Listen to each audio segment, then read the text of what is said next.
Hello, I'm Colette here today with Witchways, and I am going to talk about scrying. It's another hot day in Portland, so I'm out in my shady garden enjoying the plants, trying to ignore the traffic noise. Scrying is a way of getting info from objects.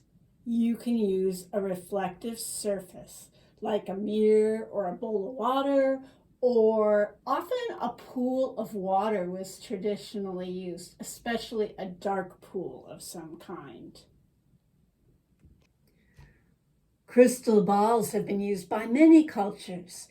They were recorded as being used by Druids by the Roman invaders, and the Druids apparently used a stone called beryl, B-E-R-Y-L, that was then polished into spheres for divination.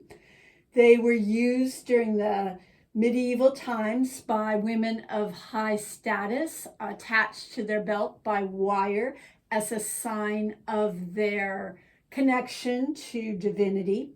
And they were also used during the 16th century for divination, although more typically very dark crystals were used for that purpose.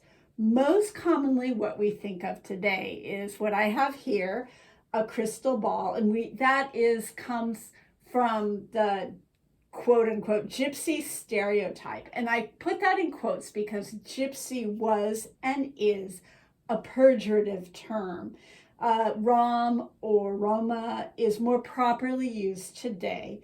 And the Rom were and are people who migrated up from northern India into Europe and right away faced persecution by the Catholic Church for their divination practices. And they engaged in traditional methods of fortune telling with cards and other means. Scrying is also practiced on other objects that suggest patterns. Some of the things that have been used for scrying are coals, fire, smoke, clouds, tree canopies, cave or rock walls, and today even texture on walls or ceiling is very commonly used for divination. There are many techniques you can use to scry. Today we are going to use a mirror, some mugwort, a little bit of water, a candle, and don't forget your matches. I'm just out plucking a few sprigs and leaves of mugwort. This is my mugwort plant. It's a European variety, and it is used for enhancing intuition and psychic awareness. It started to bloom, as you can see, so it's not great for your main harvest, but it is fine for just taking a few sprigs or leaves for our purposes today. You want to start by clearing the room or the space that you use for divination. And you can use your birch whisks, which I'll talk about making at some point in a video.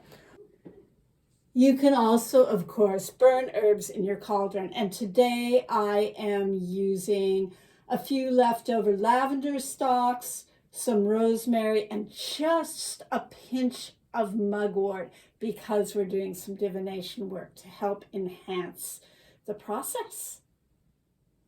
It might help you if the room is dim. Obviously, it's not going to be for this video.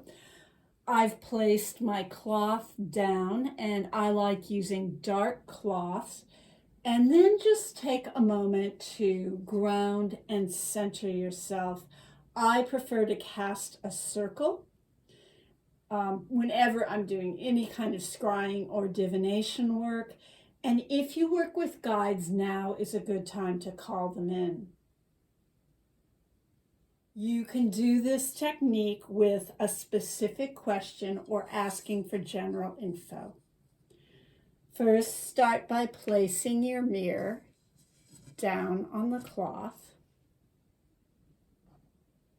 Then light a candle Some people prefer to have several candles all the way around the mirror to just create more of a flickering light and more chances to see images. I then sprinkle just a little bit of water on the surface of the mirror, just to get some patterning going, to make it easier.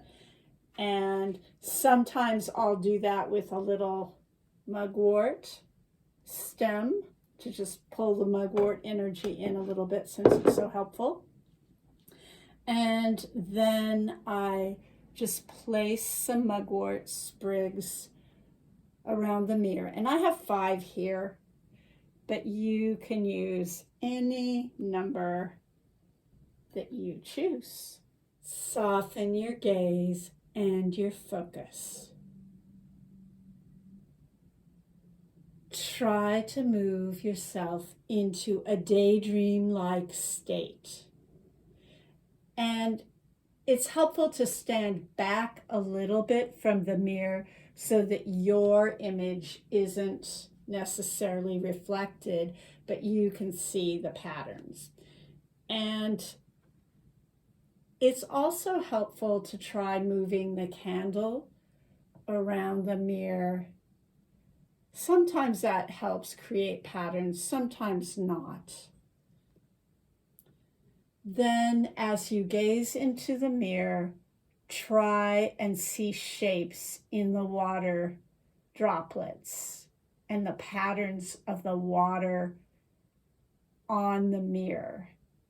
There'll probably be just some little drops and some larger shapes where the water has run together.